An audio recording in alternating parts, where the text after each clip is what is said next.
সন্তান জন্ম দিব নোৱাৰা মহিলাক ঔষধ দিছিল।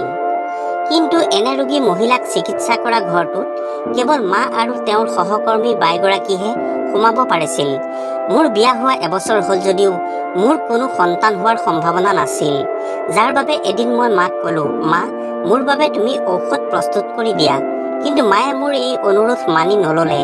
এদিন মই তেওঁৰ সহকৰ্মী বাইজনীক অনুৰোধ কৰিলোঁ মোক এই ক্ষেত্ৰত সহায় কৰিবলৈ। সেইদিনা বাইজনীয়ে নিজৰ মুখখন লুকুৱাই মাৰ ওচৰলৈ গ'ল। মায়ে তাইক সুধিলে, তুমি আজি কিয় মুখখন ঢাকি আহিছা? তেওঁ ক'লে যে মোৰ মুখখনত অলপ দাগ হৈছে। পিছদিনা মই মাৰ চিকিৎসা কোঠালৈ গ'লোঁ আৰু তাত যি দেখিলোঁ সেয়া দেখি প্ৰায় অচেতন হৈ পৰিলোঁ। মোৰ মাৰ নাম আছিল প্ৰিয়লতা। সেই সময়ছোৱাৰ ভিতৰত অঞ্চলটোৰ অতি চোকা, শিক্ষিত আৰু গাঁৱৰ প্ৰথম ডাক্তৰ পঢ়া ছোৱালী আছিল। কিন্তু দুৰ্ভাগ্যবশতঃ মাৰ ডাক্তৰৰ পঢ়া শুনা শেষ নহ'ল, কাৰণ সেই সময়তে দেউতাকৰ মানে মোৰ মামা কাকাৰ মৃত্যু হৈছিল। তাৰ পিছত মায়ে গাঁৱতে নিঃসন্তান মহিলাৰ চিকিৎসা কৰিবলৈ ধৰিলে। এনেকৈয়ে এদিন দেউতাৰ লগত বিয়া হ'ল আৰু তাৰ পিছত মই এই পৃথিৱীলৈ আহিছিলোঁ। লাহে লাহে মই গাভৰু হ'লোঁ আৰু বিয়াৰ উপযুক্ত বয়স হ'ল। মায়ে আগতে ঘৰতে বন্ধ্যা মহিলাক চিকিৎসা কৰিছিল আৰু চিকিৎসা কৰা যিকোনো মহিলাই ঘৰতে সন্তান জন্ম দিয়াটো নিশ্চিত আছিল। মা এগৰাকী শিক্ষিত মহিলা আছিল যদিও মাৰ এটা কথা মোৰ বাবে বৰ আচহুৱা যেন লাগিছিল। সেয়া হ'ল মায়ে কিয় চিকিৎসা কৰিবলৈ সুকীয়াকৈ ঘৰ সাজিলে। মোৰ বয়স 20 বছৰ হৈছিল যদিও তেতিয়ালৈকে মই সেই বিশেষ কোঠাটোত সোমাই পোৱা নাছিলোঁ। সেই ঘৰৰ ভিতৰতনো কি আছে চাবলৈ মোৰ বৰকৈ মন গৈছিল যদিও মায়ে কোনো কাৰণতে সেই ঘৰত মোক সোমাবলৈ দিয়া নাছিল। তালৈ কেৱল মা আৰু তেওঁৰ সংগী বাইজনীহে যাব পাৰিছিল। বাইগৰাকীৰ বয়স মাৰ সমানেই আছিল। মাৰ সুখ আৰু দুখৰ একান্ত সংগী আছিল তেওঁ। বিয়াৰ আগৰে পৰাই মায়ে তেওঁক চিনি পাইছিল আৰু দুয়ো অন্তৰংগ বান্ধৱী আছিল। কিন্তু এটা কথা আচৰিত আছিল যে মাজে মাজে তেওঁৰ চিঞৰ বাখৰ সেই কোঠাটোৰ পৰাই ভাহি আহিছিল। এনেকুৱা লাগে যেন এগৰাকী মহিলাই সন্তান জন্ম দিছে, কিন্তু ইয়াততো কোনো মহিলাই সন্তান জন্ম দিয়া নাই। তেন্তে চিঞৰ বাখৰৰ শব্দ কিয় আহিছে? মই বহুতবাৰ ঘৰটোৰ ভিতৰলৈ যাবলৈ চেষ্টা কৰিলোঁ যদিও মায়ে মোক কেতিয়াও ভিতৰলৈ সোমাবলৈ দিয়া নাছিল। আনকি দেউতাকো সেই চিকিৎসা গৃহত সোমাবলৈ দিয়া নাছিল। মায়ে টকাৰ জোৰত দেউতাৰ মুখ বন্ধ কৰি থৈছিল, কাৰণ আমাৰ ঘৰলৈ বহুত টকা আহিছিল। মায়ে এজন ৰোগীক চিকিৎসা কৰাৰ বাবদ টকা লৈছিল আৰু যেতিয়া ৰোগীয়ে গম পাইছিল যে তেওঁলোকৰ সমস্যা সমাধান হৈছে, তেতিয়া তেওঁলোকে আমাৰ বাবে মিঠাই, কাপোৰ আৰু সকলো বস্তু লৈ আহিছিল। প্ৰতি সপ্তাহত এনেদৰে অহা বস্তুৱে আমাৰ ঘৰখন উভৈনদী হৈছিল। ভাল ভাল মিঠাই, ফল মূল খাই মোৰ ওজন বাঢ়িছিল আৰু মই শকত হৈ পৰিছিলোঁ। দেউতাই মোক ধেমালিতে কৈছিল, ইমান শকত হ'লে তোমাক কোনে বিয়া কৰাব? ল'ৰাই দেখি ভয়তে আঁতৰিব। যদিও দেউতাই ধেমালিতে এই কথা কৈছিল, তথাপিও মোৰ মনে বিয়া হ'ব বিচাৰিছিলোঁ। মই দেউতাক কৈছিলোঁ যে সোনকালে মোক বিয়া দি দিয়া। সঁচাকৈয়ে মোৰ বাবে এদিন এটা ভাল সম্পৰ্কৰ প্ৰস্তাৱ আহিল আৰু মোক বিয়া দিলে। মোৰ স্বামী ভাল আছিল যদিও মোৰ মা দেউতাক বৰ ভাল পোৱা নাছিল। মোৰ সাংসাৰিক জীৱনটো বহুত ভালদৰেই পাৰ কৰিছিলোঁ। কেতিয়াবা সময় মিলাই দেউতাৰ ঘৰলৈ আহিছিলোঁ, ঘৰৰ সকলোকে লগ পাইছিলোঁ। মাৰ সংগী বাইজনীয়ে গোটেই জীৱন মাৰ লগতে কটালে আৰু এই চাকৰিৰ টকাৰেই তেওঁ 4জনী জীয়েকক বিয়া দিলে আৰু নিজৰো ঘৰ সজালে। এদিন মায়ে এটা ডাঙৰ মেচিন কিনি আনিলে। সেইটো দেখাত বৰ দামী যেন লাগিল আৰু মাৰ কোঠাৰ বাহিৰত থৈ দিয়া হৈছিল। মই মাক সুধিলোঁ, সেইটোনো কি মেচিন? মায়ে ক'লে যে সেইটো মেচিন ডাক্তৰসকলে চিকিৎসা কৰা এটা প্ৰয়োজনীয় মেচিন। মই সুধিলোঁ, এই মেচিনটো লৈ তুমি কি কৰিবা? তুমিতো চিকিৎসা কৰি অপাৰেশ্যন নকৰা। কিন্তু মায়ে ক'লে যে মোক এই মেচিনটোৰ বহুত দৰকাৰ, কাৰণ এই মেচিনৰ সহায়ত মই দুগুণ বেছি কাম কৰিব পাৰিম।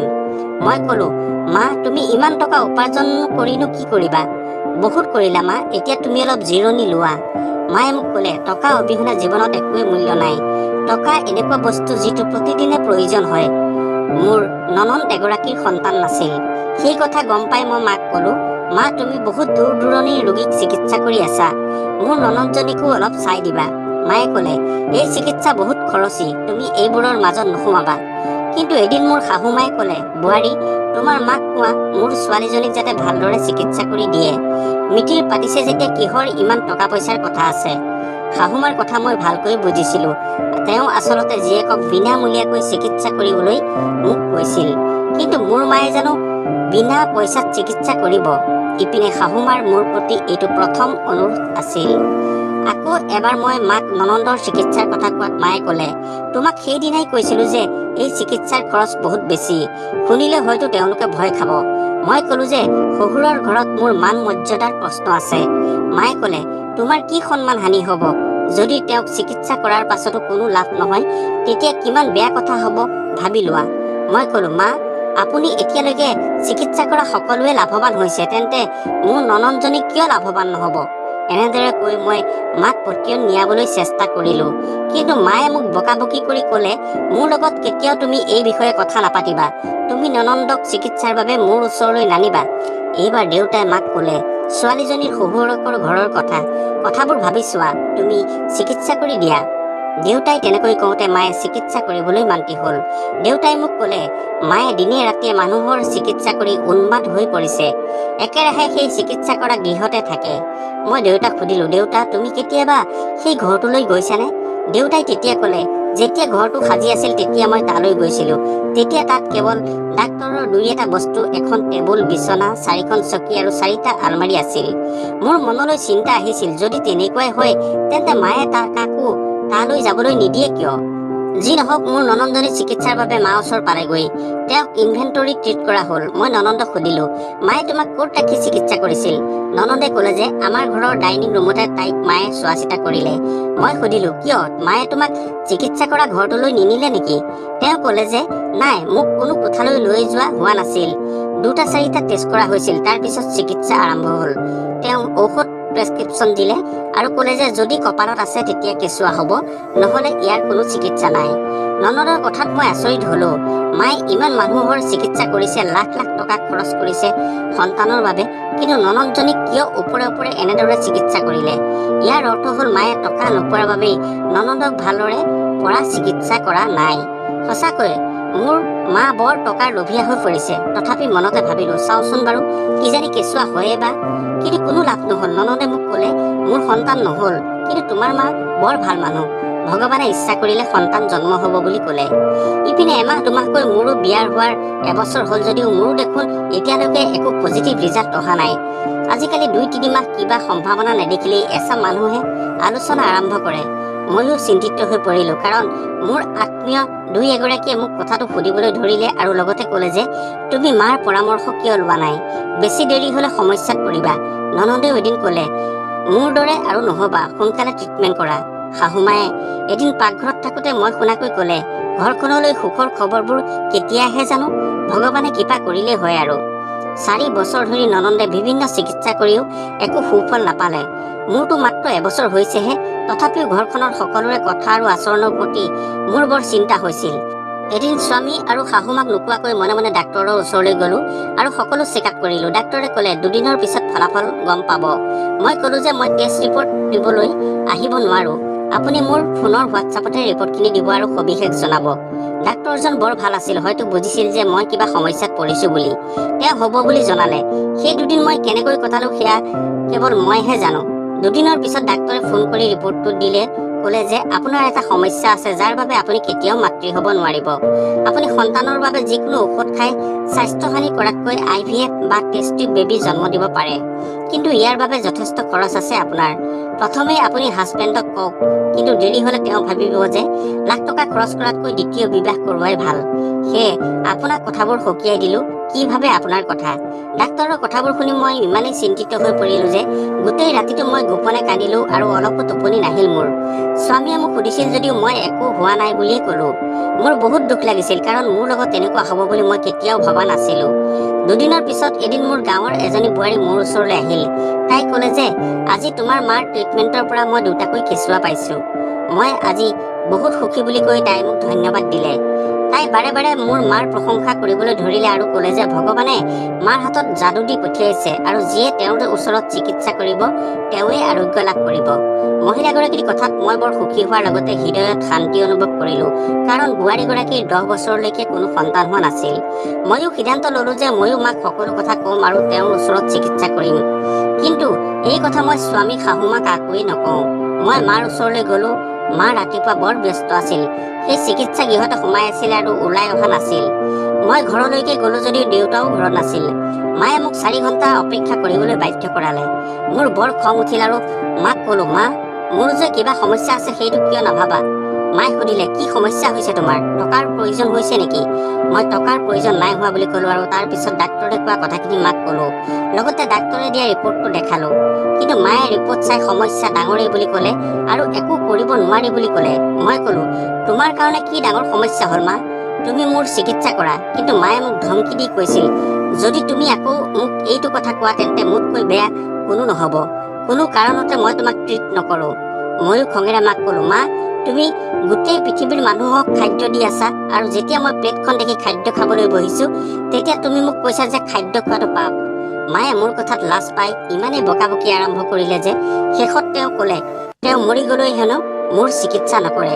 তেনেতে দেউতা ভিতৰলৈ সোমাই আহি মই কান্দি থকা দেখি মাক ক'লে, আৰে ছোৱালীজনী ইমান দিনৰ মূৰত ঘৰলৈ আহিছে, তাই কিয় কান্দিছে? কি সমস্যা হৈছে? মায়ে একো নোকোৱা দেখি দেউতাই মোৰ মুখলৈ চাই সুধিলে, মিঠু তুমি কিয় কান্দিছা? মই মাৰ মুখলৈ চালো যদিও একো নক'লে মায়ে। মই আফচোচ ভাৱেৰে ক'লো, মায়ে মোৰ চিকিৎসা কৰিব নিবিচাৰে। দেউতাই ক'লে, তুমি চিন্তা নকৰিবা মিঠু, মই আছো জীয়াই, সকলো সমস্যা সমাধান হ'ব তোমাৰ। ৰ'বা মই তোমালৈ চাহ বনাই আনোগৈ। দেউতা গুচি যোৱাৰ পিছত মায়ে মোক ক'লে, যি হৈ আছে সকলো ভগৱানৰ ওপৰত এৰি দিয়া। মই কেতিয়াও তোমাৰ এই চিন্তাক লৈ মোৰ ঘমাব নোৱাৰো। মই মোৰ ঘৰলৈ আহি ভাবিলো মায়ে মোক কিয় তেনেকৈ ক'লে। মায়ে আজিলৈকে মোক চিকিৎসা কৰা ঘৰটোত সোমাবলৈ নিদিলে।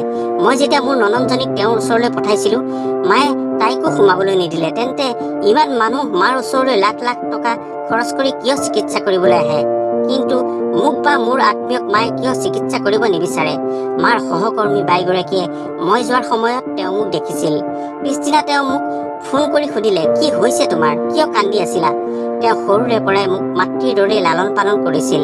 তেওঁৱে মোৰ যত্ন লৈছিল। দিনটো মা নিজৰ কামতে ব্যস্ত আছিল। মই তেওঁক সকলো কথা ক'লো। পাছদিনা মই তেওঁৰ ঘৰলৈ গ'লো আৰু তেওঁক ক'লো যে মোক সহায় কৰক। তেওঁ ক'লে যে মই তোমাক সহায় নকৰো কাৰণ মই ভাবো এইটো এটা ভুল। তেওঁ ক'লে যে এই কাম কৰিবলৈ তেওঁ আৰু ইচ্ছুক নহয়। তথাপি তেওঁ মোক কিবা এটা ক'লে। পিছদিনা বাইজনী মুখখন ঢাকি মাৰ ওচৰলৈ গ'ল। মায়ে সুধিলে, মুখখন ঢাকি কিয় আহিলা? তেওঁ মুখখনত আঘাত পাইছো বুলি মিছাকৈ ক'লে। মা কামত ব্যস্ত আছিল। ইয়াৰ পিছত তেওঁ দ্বিতীয়টো প্ৰশ্নও নকৰিলে। বাইজনীয়ে মোক ক'লেহি, কাইলৈ তুমি মূৰত অলপ বেণ্ডেজ বান্ধি যাবা যাতে তেওঁ তোমাক ধৰিব নোৱাৰে। মই ক'লো যে মোৰ বৰ ভয় লাগে। কিন্তু তেওঁ মোক সাহস দি কৈছিল, মাৰ কামৰ সকলো কথা জানিবলৈ তুমি এইটো কৰিবই লাগিব। যদি তোমাক কিবা প্ৰশ্ন কৰে তেন্তে মাত্ৰ মূৰটো জোকাৰি উত্তৰ দিবা। কাইলৈ মাত্ৰ এগৰাকী ৰোগীৰ এপইণ্টমেণ্ট আছে, গতিকে তুমি নিজেই সকলো গম পাবা আৰু সকলো প্ৰশ্নৰ উত্তৰ পাবা। যেতিয়া তোমাৰ মায়ে সকলো গম পাব ক'বা যে মই এই চাকৰিটো চিৰদিনৰ বাবে এৰি দিছো। এই কামত বহুত টকা উপাৰ্জন কৰিব পাৰি কিন্তু সমস্যা বহুত আছে। কথামতেই মুখখনত বেণ্ডেজ লগাই পিছদিনা গুচি গ'লো। মায়ে একো সোধা নাছিল। ভিতৰৰ পৰা কোঠাটো দেখিলো গোটেই পৰিৱেশটো অপাৰেশ্যন থিয়েটাৰৰ দৰে হৈ আছিল। ডাঙৰ ডাঙৰ মেচিনবোৰ ভৰি আছিল। দেউতাই কৈছিল যে তাত চকী, টেবুল, বিচনা আৰু কিছু আলমাৰি আছিল, কিন্তু এতিয়া মেচিনেৰে ভৰি পৰিল। এগৰাকী মহিলা আহি নিজৰ সন্তানৰ প্ৰয়োজন বুলি মাক ক'লে। মায়ে ৰিপৰ্ট দেখি ক'লে যে তেওঁ কেতিয়াও মাতৃ নহ'ব আৰু তেওঁক IVF কৰিবলৈ কোৱা হৈছিল। মনলৈ ভাব আহিল, এই সকলোবোৰ কাম মোৰ মায়ে কৰে নেকি? কিন্তু মাতো ডাক্তৰ নহয়। তেনেতে মায়ে মহিলাগৰাকীক সুধিলে, আপুনি এই কাম নিজৰ ইচ্ছামতে কৰিব বিচাৰে নেকি? তাই ক'লে, ঘৰত আৰু কাৰো চিঞৰ বাখৰ শুনিব নোৱাৰো, কাৰো অপমান শুনিব নোৱাৰো। মই জানো যে এই কেঁচুৱাটো মোৰ স্বামীৰ নহয়, আন কাৰোবাৰহে হ'ব। কিন্তু মই যেতিয়া মা হ'ম, কেঁচুৱাটো জন্ম হ'লেই ঘৰখনত সকলোৱে ঠিক হ'ব। কোনোবাই বাজি তিৰোতা বুলি ক'লে মই পাগল হৈ পৰো। এইবোৰ বাৰ্তালাপ শুনি মই ভয়তে মুখৰ ওপৰত হাতখন থৈ দিলো। সঁচাকৈ মানে IVF বেবীৰ কাম মায়ে কৰে। মানে এই চিকিৎসাৰ কামেই ইমান দিনে ইয়াত চলি আছে। সেই কেঁচুৱাবোৰ প্ৰকৃততে তেওঁলোকৰ স্বামীৰ ঔৰসৰ নহয়, আন কাৰোবাৰহে। সেইবাবেই চাগৈ মায়ে ইমান ডাঙৰ দামী মেচিন কিনি আনিছিল। আৰু আচৰিত কথাটো হ'ল মহিলাসকলে নিজেই এই কামত সন্মতি দিছে। খন্তেক পাছতে মানুহগৰাকী গুচি গ'ল আৰু মই মুখৰ বেণ্ডেজ আঁতৰাই দিলো। মায়ে মোক দেখি থতমত খাই বিচলিত হৈ পৰিল আৰু তেওঁৰ বহুত খং উঠিল। হয়তো এই কাৰণেই মায়ে মোৰ চিকিৎসা কৰিব বিচৰা নাছিল, কাৰণ তেওঁ নিবিচাৰিছিল যে মই স্বামীৰ বাহিৰে আন কাৰোবাৰ সন্তান জন্ম দিম। মই মাক বহুত ক'লো যে তেওঁ যি কৰি আছে সেয়া ভুল। মই ক'লো, তুমি বহুত ভুল কৰিছা মা, তুমি মানুহক প্ৰতাৰণা কৰি আহিছা গোটেই জীৱনটো। মায়ে ক'লে যে মই যি কৰি আছো সেয়া ভুল বুলি মই নাভাবোঁ, কাৰণ এইবোৰো ঈশ্বৰৰ সন্তান আৰু ইহঁতো এই পৃথিৱীলৈ অহাৰ অধিকাৰ আছে। যদি মই ভুল কৰি এগৰাকী নাৰীৰ জীৱনলৈ সুখ কঢ়িয়াই আনিছো, তেন্তে মানুহে তাইক বন্ধ্যা নাৰী বুলি কোনোদিনেই নাহাঁহে। ইয়াতকৈ ভাল কথা কি হ'ব পাৰে? সাধাৰণ মানুহে এতিয়াও এই IVF টেষ্ট বেবীৰ বিৰোধী, কাৰণ তেওঁলোকে ইয়াক পৰৱৰ্তী কেঁচুৱা বুলিয়েই ভাবে। কিন্তু মই ইয়ালৈ অহা নাৰীক স্পষ্টকৈ কথা কওঁ যে মোৰ আন কোনো উপায় নাই। মই তেওঁলোকক কওঁ, গৰ্ভত মই যি সন্তান দিয়াম সেইটো তেওঁলোকৰ স্বামীৰ নহয়, আন কাৰোবাৰ কেঁচুৱা হ'ব। সন্মতসকলে মোৰ লগত যোগাযোগ কৰে আৰু সেইবাবেই তেওঁলোকে ইমান টকা দিয়ে। মই তোমাৰ সন্তান জন্ম দিয়াব পাৰিম, কিন্তু সেয়া তোমাৰ স্বামীৰ নহ'ব। মই মাক ক'লো, মা মই নাজানো তুমি শুদ্ধ নে ভুল, কিন্তু তোমাৰ সহকৰ্মী বাইজনীয়ে মোক তোমাৰ ওচৰলৈ পঠিয়াই দিলে আৰু কৈছে যে তেওঁ তোমাৰ লগত আৰু এইটো কাম নকৰে, তেওঁ চাকৰিটো এৰি দিছে। ইয়াকে কৈ মই মাৰ ওচৰৰ পৰা গুচি আহিলো আৰু ঘৰলৈ আহি মোৰ মনত কিছু অদ্ভুত চিন্তাই ক্ৰিয়া কৰিলে। সঁচাকৈয়ে মায়ে নিজৰ জীৱনকো তুচ্ছ কৰি ৰাজহুৱা স্থানত এই কামটো কৰি আহিছে। আৰু কাইলৈ যদি কোনোবাই গম পায় তেওঁ বাৰু জেল ভাত নাখাবনে? বহুতেইটো প্ৰতিশোধ ল'বও পাৰে। তাৰ পাছত বাৰু মায়ে কি কৰিব? যি নহওক, ছমাহমানৰ পাছত এনে লাগিল যে মায়ে যেন এই কামত হাৰ মানিলে আৰু তেওঁ কামটো এৰি দিলে। কাৰণ মাৰ সংগী বাইজনীয়ে কামটো এৰি যোৱাৰ পাছত মায়ে অকলে কৰিব নোৱাৰা হ'ল। মই এই বিষয়ে কাকো কোৱা নাছিলো, আনকি মোৰ দেউতাকো। এদিন মই স্বামীক ক'লো যে মই কেতিয়াও মাতৃ নহওঁ। তেওঁ বাকৰুদ্ধ হৈ পৰিছিল। তেওঁ মাত্ৰ ক'লে, ঠিক আছে বাৰু, চিন্তা নকৰিবা, এতিয়াই কি হয় সময়ত দেখা যাব। এনেকৈ 2 বছৰ পাৰ হ'ল যদিও মোৰ এতিয়ালৈকে কোনো সন্তান হোৱা নাই। কিন্তু ভগৱানৰ ওচৰত সদায় প্ৰাৰ্থনা কৰোঁ, কাৰণ মোৰ বিশ্বাস যে ঈশ্বৰৰ ওচৰত প্ৰাৰ্থনা কৰিলে তেওঁ হয়তো দেখা নাপাব পাৰোঁ, কিন্তু এদিন হ'লেও চাগে তেওঁ মোৰ মনৰ প্ৰাৰ্থনা শুনিব। তেওঁৰ কৃপা আৰু আপোনালোকৰ আশীৰ্বাদত এদিন নিশ্চয় মই সন্তানৰ মাক হ'ব পাৰিম। প্ৰিয় শ্ৰোতা বন্ধু বান্ধৱীসকল, ভাৱানুবাদ কৰা আৰু মৌলিকতা সংমিশ্ৰণ কৰা গল্পৰ কাহিনীটো আপোনালোকৰ কেনে লাগিল মতামত আগবঢ়াব। আপোনালোকলৈ অনুৰোধ, যিসকলে এতিয়াও চেনেলটো ছাবস্ক্ৰাইব কৰা নাই ছাবস্ক্ৰাইব কৰি ল'ব। সকলোকে ধন্যবাদ জনালোঁ।